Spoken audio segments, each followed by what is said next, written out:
반갑습니다. 네, 오늘도 대해서장을 같이 공부하도록 하겠습니다. 네, 우리가 어제 배운 내용 한 번 더 복습하고 들어가도록 하겠습니다. 앞에 우리가 배운 그 행장이라 했죠. 행장. 네, 행장이란 거는 우리 대스님이 출가해서부터 깨달음을 완수하고 또 인멸할 때까지 이 과정을 설명했죠. 가장 우리가 중요한 건 뭐죠? 깨달음이죠. 깨달음. 네, 그렇죠. 우리가 이 대스님이 살면서 보면은 세 번의 깨달음이죠. 세 번의 깨달음. 그렇죠. 우리가 어제 첫 번째 깨달음을 설명했지만 오늘 한 번 더 이렇게, 종합해서 아마 이렇게 제가 뭐 나름대로 좀 책을 보면서 정리했는데, 제가 항상 말하죠. 공부하는데 가장 중요한 건 뭐죠? 이 정리하는 거라고 생각합니다. 왜냐하면 배우고 그냥 지나가면은 내 것이 되지 않는데 그것을 내가 배운 것을 내 글로 만들 때 그것이 내 것이 더 깊이 있게 공부가 되지 않겠나. 네, 그런 마음을 제가 항상 말해갖고 이렇게 항상 이렇게 이렇게 자기 이렇게 좋아하는 글이라도 한글이라도 밴드에다 같이 공유하면은 도움이 된다. 그렇게 말씀을 항상 했는데 좀 잘 이렇게 글이 올라오지는 않네요. 네. 제가 좀 부족한 것이 많아갖고, 네. 있는 그대로 한번 좀, 정리해 봤습니다. 네. 첫 번째 깨달음이죠. 그렇죠. 37세에 첫 번째 깨달음을 했는데, 출가 20년 만에 17세에 출가해서 37세에 첫 번째 깨달음을 체험하죠. 첫 번째 깨달음은 뭐죠? 깨어 있을 때와 잠잘 때가 여여하지 못하다. 공부가. 그렇죠. 그러니까 여여하지 못함이 항상 걸려 있었던 거죠. 근데 그것이 어떻게 남쪽에서 따뜻한 바람이 불어오니 처마 밑이 시원하다 하니 한마디에 마음의 망상이 끊어져서 의심이 사라진다고 표현했어요. 망상을 쉬어라. 그렇죠? 그것을 구하는 그 마음도 망상이다. 그렇게 말했죠. 그래서 우리가 이 처음에는 되게 잠잘 때와 잠자지 않을 때 그 여야함을 항상 궁금하고 의심하고 그랬고, 두 번째는 뭐죠? 유와 무. 있다 없다. 그렇죠? 있다 없다. 우리 이거 있다 없다는 뭐죠? 이 현상계의 그 기본이 되죠. 있다 없다. 상대적이죠. 옳다 그르다.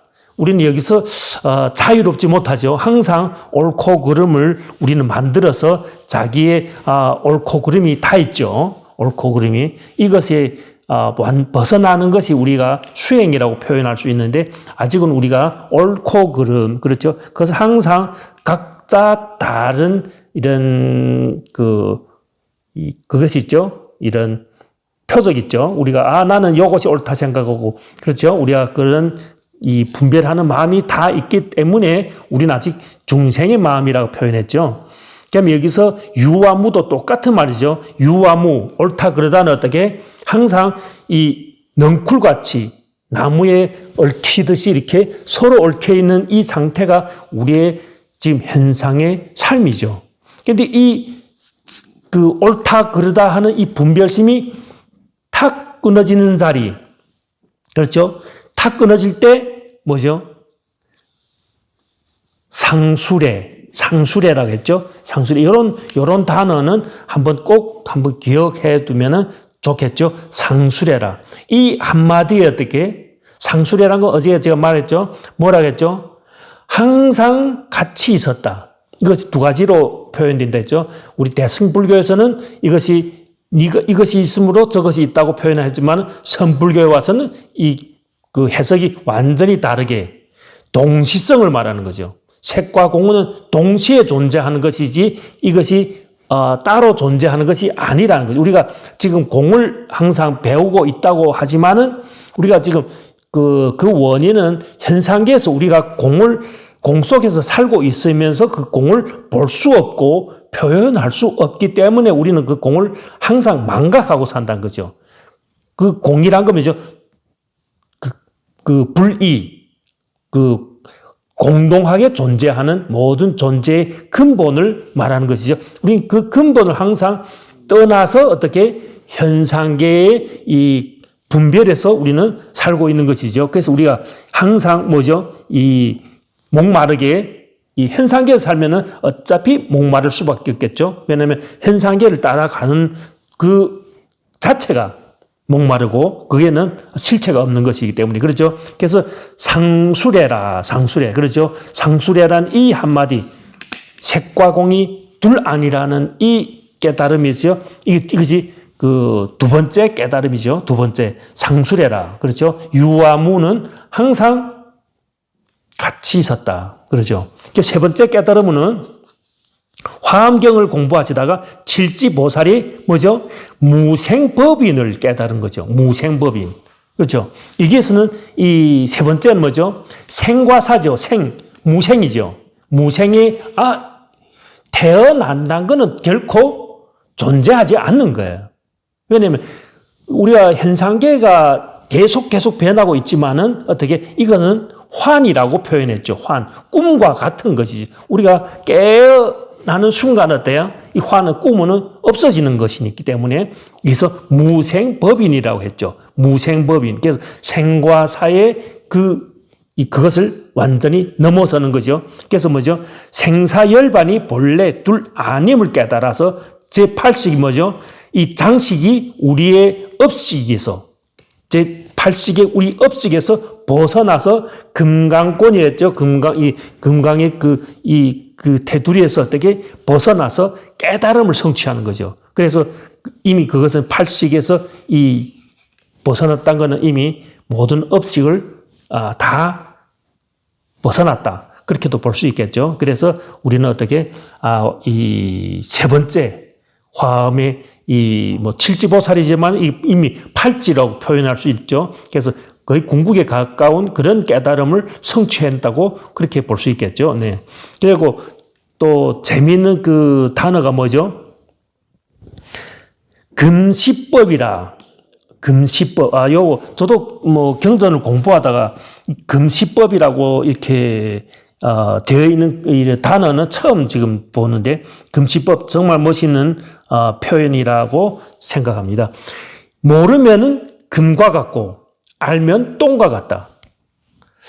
이건 당연히 법을 말한 것이지만은 우리가 일상생활에서도 우리가 부처님께서는 뭐죠? 이 재물을 뭐라 표현하죠? 재물을 독사라고 표현하는 거죠. 그래서 재물의 위험성을 말하는 거죠.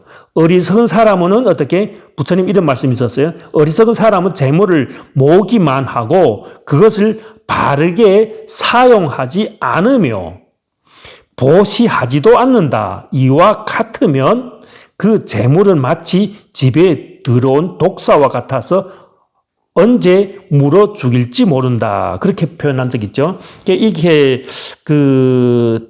재물이라는 것 자체도 우리가 금이라고 표현할 수 있지만 그것이 내가 지금 엄청 많은 금이 있으면 어떨까요? 항상 두렵죠. 누가 뺏어갈까봐, 잃을까봐 그런 마음이 들겠죠. 그러나 이것이 그런 것이 아니라고 할 때는 어떻게?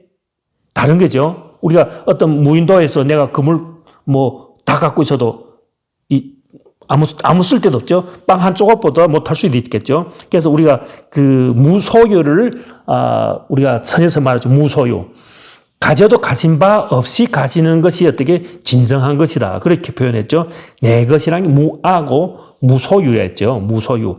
가진 바 없이 가질 때는 그것은 가진 거 아니라고도 표현했죠. 그래서 우리가 제일 대표적인 사례가 뭐죠? 중국의 방거사라고 있죠. 방거사. 그분이 깨달음을 성취하고 나서 어떻게 하죠? 자신의 재산을 모두 어디다? 동정호에다 갖다 버리죠. 왜 버릴까? 남을 주지 않고. 그래서 이것이 도움이 안 되기 때문에 그것을 버린다. 그렇게 표현했죠. 그래서 우리가 요 앞에 행장에서 제가 이렇게 세 번의 깨달음과 금시법에 대해서 한번 이렇게 추려 봤습니다. 네. 그래서 여러분들도, 이렇게 각자 한번 이렇게, 읽은 내용에서, 이렇게 공부에 도움이 되겠다. 내 공부에 도움이 되는 그러한 단어 같은 것을 이렇게 뽑아서 이렇게 글을 올려주시면은 참 감사하겠습니다. 네. 그러면 오늘 어제 내용이 30페이지에 끝났죠. 30페이지에 끝나서 이 30페이지에 대해의 사승 관계와 문하라고 표현되어 있죠. 이거는 우리가 그냥 읽지 않고 넘어가겠습니다. 네. 육조 스님으로부터 몇 번째죠? 12번째가 되는 거죠. 우리가 전번에 배웠던 그 황벽 스님 있죠. 황벽 스님의 모습이죠. 전신법요를 배웠죠. 전신법요. 그렇죠. 황벽 스님의 제자가 임재의현일이거든요. 임재종이라고 하는 임재가 첫 번째가 되고 이게 대해종고가 12번째가 되거든요. 네. 이렇게 이해하시고 네. 우리가 넘어가도록 하겠습니다. 네. 이 그 34페이지에 대해종고의 간화선이라는 이 내용이 있는데, 요거는 한번 읽어보시면은, 네, 도움이 될 것 같은 내용이 참 많아갖고, 그냥 뭐, 오늘 읽지는 않고, 네, 이거는, 본문에 없는 내용이기 때문에, 네, 우리가 본문을 위주로 하고, 네, 이렇게 넘어가도록 하겠습니다. 네.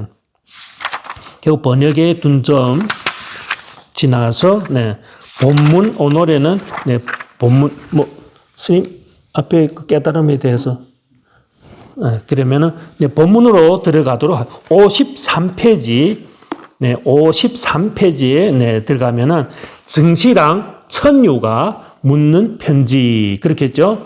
네, 증시랑이라고 하는 건 뭐죠? 시랑이라는 거는 이런 관직을 말하죠. 관직, 증시랑, 시랑이라는 성이 증시인 시랑을 하는 어떤 관직을 하는데 이분이 깨달은 이야기가 이 아래에 좀 나와 있죠. 네, 그것이 참 재미있어 갖고 한번 같이 읽도록 하겠습니다. 네, 5등 회원의 증시랑이 깨달은 이야기가 다음과 같이 소개되어 있다. 그렇죠? 이 증시랑이라는 분이 깨달음을 성취하게 된 것이죠. 네, 지금 여기서는 묻는 편지인데 지금 깨닫지 못한 상태에서 묻는 편지지만은 내한 증계 거사는 자가 천유이다.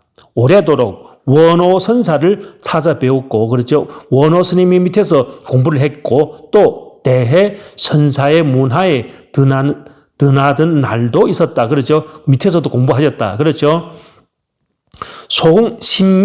신미해의 불해라는 선사가 삼구의 광효사에 있을 때 증공은 천년거사 조공과 함께 불해를 방문하였다. 그렇지. 그때는 그래도 이게 이런 그 장관들도 이렇게 좀 관리들도 불교에 많은 관심을 보였겠죠. 그때 증공이 물었다. 어떤 것이 선지식입니까? 그 불해가 말했다. 등불이고 기둥이고 고양이고 강아지입니다. 무엇이 선지식이라 했는데 지금 엉뚱한 소리 하죠. 네. 증공이 말했다. 무엇 때문에 칭찬하면 기뻐하고 비난하면 번뇌합니까? 불해가 물었다. 시랑께서는 선지식을 만나 본 적이 있습니까? 증공이 말했다. 저는 30년 동안 선지식을 찾아 배웠는데 어찌 보지 못했다고 말하겠습니까? 그렇죠? 30년 동안 누구죠? 앞에 나오죠? 원호 스님하고 대해 스님하고 이렇게 큰 선지식 밑에서 30년을 공부했다는 거죠. 근데 내가 선지식을 보지 못할 수 있는가? 그렇게 말하죠. 불해가 물었다. 기뻐하는 곳에서 보았습니까? 번뇌하는 곳에서 보았습니까? 말이 참 이렇게 묘하죠. 기뻐한 마음에서 보았는가? 아니면은 번뇌하는 곳에서 보았는가? 증공이 머뭇거리고 있자 불해가 곧장 악! 하고 일하를 하였다. 그렇죠? 이것은 탁 꺼내주는 우리 선에서 뭐라죠? 한다죠. 악! 하는 그죠? 주상자를 하든지 그런 뜻이죠. 네. 일하를 하였다. 증공이 답하려 하자 불해가 말했다. 입을 여는 것은 맞지 않습니다. 증공이 우두커니 있자 불해가 물었다. 시랑 어디로 갔습니까? 증공이 문득 깨닫고서 이윽고 머리를 끄덕이고는 개성을 말했다. 대기 눈먼 당나귀야 총림의 도깨비로다. 땅을 울리는 한마디에 천기가 누설되었구나.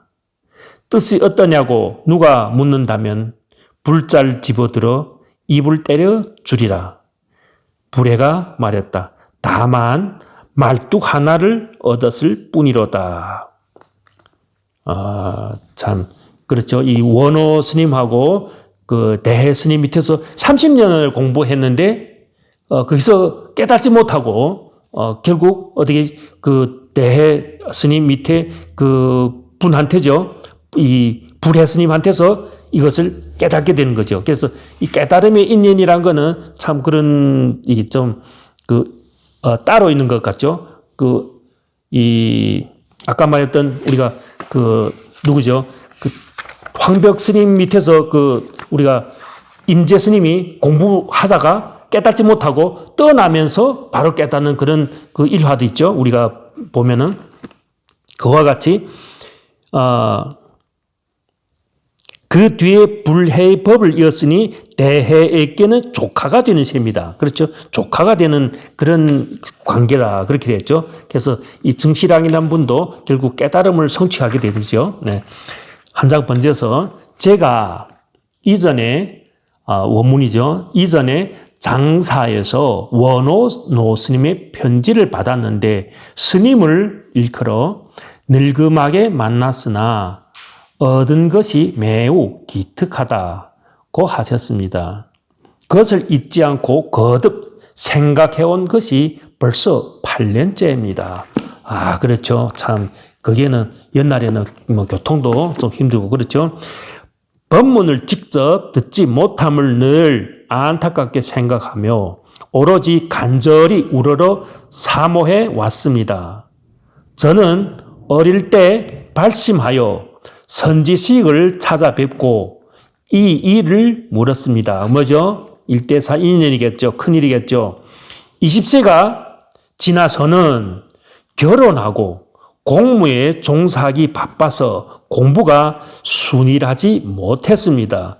그렇게 시간을 허비하며 지내다 보니 이제 이렇게 나이가 들었습니다만 아직 아는 것이 없어서 늘 스스로 부끄럽게 여기고 한탄해 왔습니다. 그러나 세운 뜻과 발한 원은 진실로 가벼운 지견 속에 있지 않아서 깨닫지 못하면 그만이지만 깨닫는다면 반드시 옛사람이 직접 깨달았던 곳에 곧바로 당도하여야 비로소 크게 쉴 곳으로 여길 것입니다. 그러죠. 우리가 선지식들이 했던 그것을 체험하지 못하면은 마음이 내려가지 않는다. 그렇죠. 이 마음이 비록 아직 한순간도 포기하고 물러난 적은 없으나 공부가 아직 순일하지 못함을 스스로 느끼고 있으니 뜻과 원은 크나 역량이 부족하다고 할 수 있을 것입니다. 그러죠. 이렇게 관직이 있으면서도 이렇게 공부에 대한 목마름은 항상 갖고 있었다고 볼 수 있죠. 지난번에 원호 노스님께서 간절히 청하셨더니 노스님께서는 6마디의 법으로서 가르침을 주셨는데 그 첫머리에는 곧바로 이 일을 보이셨고 뒤에는 조주에 내려놓아라. 그렇죠. 일을 보이셨다. 그렇죠. 바로 보이셨다. 근데 우리가 이렇게 부처님도 꽃을 들어 보이시고 주상다 들어 보이시고 할해도 사람들이 바로 보여도 우리는 볼 수 없는 것이죠. 그 뒤에 뭐죠? 조주에 내려놓아라. 그렇죠? 그 다음에는 뭐죠? 말이 들어가는 거죠. 내려놔라. 그 생각하는 것을 내려놔라. 그렇죠? 벌써 이거는 말이 들어가는 거죠. 우리가 그가 딱 보였을 때는 그 한마디를 볼 수 있는 거는 정말 어떻게 보면 우리가 그것을 이 상근기라고 표현하죠. 단박에 깨닫는 것. 그러죠. 근데 안 되면은 어떻게 말이 들어가죠. 내려놔라와 운문의 수미산이라는 두 개의 인연을 말씀하셔서 여기서 인연이 뭐죠? 화두와 같은 것이죠. 둔근기에게 공부를 시키시되 이렇게요. 벌써 말이 들어가면 벌써 이게 둔근기란 거죠. 네, 말이 없이 그냥 팍 깨달아야 되는데 그 한 번에 못 깨달으면은 어떻게 이렇게 또 말이 들어가게 된다. 그러죠. 늘 스스로에게 말해 깨워주기를 오래 하면 반드시 들어갈 곳이 있을 것이다 라고 하셨습니다. 그렇죠. 여기서 이 번역에서 늘 스스로에게 말해 깨우쳐 주기를 이렇게 말하는데 이 원문으로 보면은 그 한문 원문으로 보면은 상자 거각 상자 거각 항상 어떻게 자기절로 이렇게 거각하라. 그러면 어떻게 그렇게 하다 보면은 시간이 지나면은 딱 들어맞을 수 있다. 그 말이거든요. 네, 그래. 상자 거각하면 오래 그렇게 하다 보면은 반드시 들어갈 곳이 있을 것이다. 그 높아심의 간절함이 이와 같으나 제가 둔하여 크게 막혀 있으니 어쩌하겠습니까?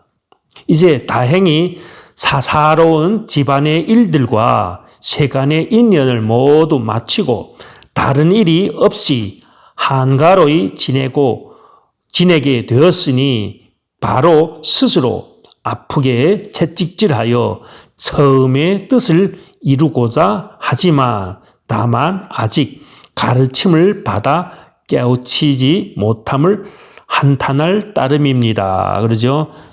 참 쉽지 않은 마음이죠. 네, 대단한 생각이라고 볼 수도 있죠. 네. 일생 동안 좌절한 것을 이미 하나하나 말씀드렸으니 반드시 이 마음을 아실 것입니다. 부디 자세히 깨우쳐 주시기 바랍니다. 일상생활에서 어떻게 공부하여야 어떻게든 다른 길로 빠지지 않고 곧바로 본지와 딱 들어맞겠습니까? 그래서 본지랑이 뭐죠? 본성 자리에 딱 들어갈 수 있는가? 그러죠? 이와 같은 말의 잘못됨 역시 적지 않습니다만 다만 바야흐로 진심을 다 바칠 뿐 스스로 감추기 어려운 것이 참으로 불쌍한 일입니다. 그 때문에 지극한 정성으로 묻습니다. 그렇죠? 공부를 어떻게 하면은 이 다른 길로 새길로 빠지지 않을 수 있는가 그렇게 말하죠. 증시랑 천유에 대한 답서 1 그러죠. 보내주신 글을 보니 어릴 때부터 벼슬할 때까지 여러 선지식을 찾아 배웠는데 중간에 과거 보고 그렇죠. 결혼하고 벼슬에 나가는 등의 일에 시달리고 또 잘못된 깨우침과 잘못된 익힘에 끄달려서 아직 공부를 순일하게 하지 못한 것을 큰 허물로 여긴다 하셨습니다. 또 무상한 세간의 여러 가지 일들이 모두 헛된 것으로서 즐길 만한 것이 없음을 뼈에 사무치게 간절히 생각하여 오로지 한마음으로 일대사 인연을 파려고 한다 하시니 저의 뜻과 딱 들어맞습니다. 그렇죠? 이게 딱 들어맞다고 하는 것, 이 저의 뜻이라 여기서 병승의 뜻과 우리가 이렇게 병승의 뜻이라고 이게 원문을 보면은 그게 밑에 나오죠. 병승이라 이게 그 자기를 낮춰서 말한다고 그렇게도 표현하던데요. 네. 하지만 이미 관리가 되어 녹봉을 받아 살아가고 있으며 과거를 보고 결혼을 하고 벼슬하는 것이 세간에서는 피할 수 없는 일이라서 공이 허물이 아닌데도 작은 허물을 가지고 크게 두려워하니 오랜 옛날부터 참된 선지식을 받들어 모셔서 여기서 한 가지 또 오랜 옛날부터라고 표현되는데 이 원문으로 보면은 어떻게 표현되는가 하면은 시작 없는 광대급 동안 다르죠. 이 오랜 옛날이라 이 시작 없는 광대한 급, 한 급도 아닌 광대한 급 동안 반야의 종지를 훈습하였다. 반야의 종지를 그만한 공부를 증득 이렇게 훈습했 그 공덕이란 거죠. 그죠? 오랜 옛날부터라면 그냥 뭐 몇십 년 됐을 생각하는데 이서 말하는 건 시작 없는 광대 그부터라고 이 원문으로 보면은 그렇게 표현돼. 그러니까 이런 인연 자체가 정말 쉽지 않다는 뜻을 표현한 것이죠. 광대급이라는 거는 다 상징적인 말이겠죠. 네. 그래서 그렇게 오랜 세월을 어떻게 선지식을 시봉하고 공양했기 때문에 지혜의 씨앗을 길러온 것이 깊지 않았다면, 그죠? 여기서 반야의 종지를 훈습함이 깊지 않았다면 어찌 이와 같겠습니까? 한번 또 칭찬해 주시죠. 네, 그래. 아주 깨달지 못했지만은 그것 또한 정말 귀한 것이다. 그렇죠? 이 마음을 한번 우리가 말이죠. 마음 한번 낸다는 것이 깨달음의 마음을 한번 낸다는 것이 정말 얼만큼 귀하고 귀한지 아마 여러분들 잘 모른다고 표현도 할 수 있겠죠. 네, 그렇게 이것은 쉽지 않은 것이죠. 공이 말하는 큰 허물이라는 것은 성현이라도 또한 벗어날 수 없는 것입니다. 그렇죠? 성현도 벗어날 수 없으니까 다만 허망하고 환상 같은 세간의 일들은 구경법이 아님을 알고서, 그렇죠? 구경법이 아님을 알고서 마음을 이 문중, 그렇죠? 수행의 문중으로 돌려 지혜의 물로서 더러운 때를 씻어내고, 그렇죠? 지혜의 물로서, 그렇죠? 반야의 지혜의 물이라고 표현했죠. 씻어내고 스스로 깨끗하게 머물러 지금 바로 한 칼로 두 동강을 내어 뭐죠? 망상을 두 동강 딱 낸다. 내어 다시는 망상을 이어가지 않을 수 있다면 그것으로 족할 따름이니 앞을 후회하고 뒤를 염려할 필요는 없습니다. 그렇죠? 앞을 생각하고 뒤를 염려하지도 마라. 그렇죠? 예. 헛되다고 한다면, 그렇죠? 헛되다고 한다면, 여기서는 원문을 보면은, 이미 환영이라 한다면, 이렇게 표현했는데, 조계종 출판한 것도 보면은 이미 환영이라고 표현하는 것이 더 좀, 쉬환이라고 했죠. 허환이라고 표현했죠. 밑에 보면은 허환이랬죠. 환영이라고 표현해도 좋고 헛되다고 표현해도 좋은 거죠. 헛되다고 한다면 업을 지을 때도 헛되고, 그렇죠? 이것은 또 어떻게 업을 지음도 어떻게 환이고, 과보를 받을 때도 헛되고 환이고, 그렇죠? 깨달을 때에도 헛되고, 어리석게 헤맬 때에도 헛되고, 과거, 현재, 미래가 모두 헛됩니다. 그렇죠? 이것이 정말 우리가 꼭 아셔야 되는 것이겠죠. 과거, 현재, 미래. 네, 그렇죠. 이것은 우리가 우리 본성 자리에서 무엇이 없죠? 시간과 공간이 없는 것이죠. 시간과 공간은 어떻게 꿈속에서 있는 것이죠. 현상계를 뭐라 하겠죠? 현상을 우리가 지금 이 헛된 환이라고 표현했죠. 현상계, 일체유의법, 염홍환포용이라는 것이 우리 현상계에는 어떻게 실체가 없다. 실체가 없다고 표현한 것이죠. 그렇기 때문에 과거, 현재, 미래가 모두 헛되다. 이렇게 표현했죠. 오늘 잘못되었음을 알았다면 헛됨을 약으로 삼아, 그렇죠? 헛됨을 약으로 삼아 다시 헛된 병을 치료해야 합니다. 멋있죠? 병이 나 약을 치우면 여전히 다만 옛날 그 사람일 뿐입니다. 그 자리를 깨닫고 나도 그대로라는 거죠. 그렇죠? 달라지는 건 없다. 만약 다른 사람이 있고 다른 법이 있다면 그것은 삿된 외도의 견해입니다. 그렇죠? 단지 우리가 어떻게 항상 그 번뇌를 갖고 있는 것이 문제지 그 번뇌가 내려놓고 보면은 하나이란 거죠. 하나. 그렇죠? 근데 우리는 계속 그것에서 이 현상계에서 옳고 그름을 집착하는 것이 문제죠. 네. 유협간택, 난막증에. 그렇죠? 이것이 우리가 갖고 있는 마음이죠. 공께서는 깊이 생각하셔서 다만 이와 같이 버티고 계십시오. 어떻게? 언제나 고요함 속에서도 수미산과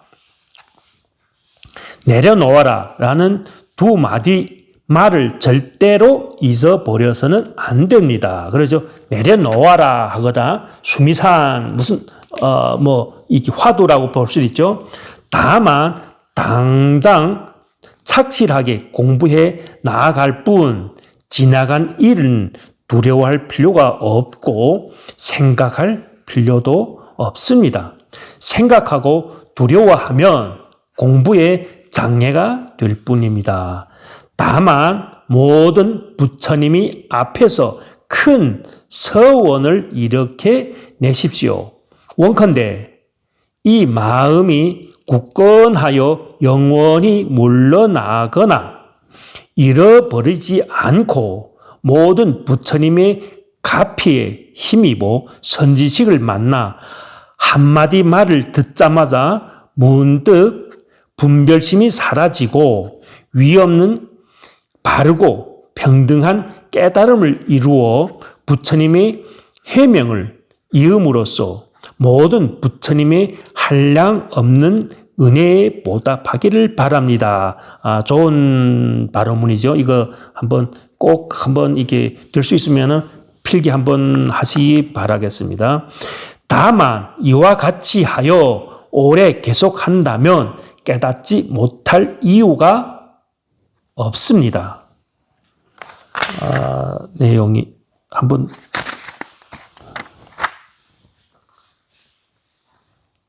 조금 더 보고 보지 못하였습니까? 선제 동자가 문수를 따라 마음을 내어 점차 남쪽으로 가면서 110개의 성을 지나고 53의 선지식을 만나 배웠으나 마지막에 미르게 손가락 한번 튕기는 사이에 지금까지 들었던 모든 선지식들의 법문을 문득 잊어버리고 다시 미륵의 가르침에 의하여 문수를 뵙고자 생각하였습니다. 이에 문수가 멀리서 오른손을 펼쳐 110유순을 지나 선제동자의 정수리를 어루만지며 말했습니다. 좋고도 좋구나 선남자여.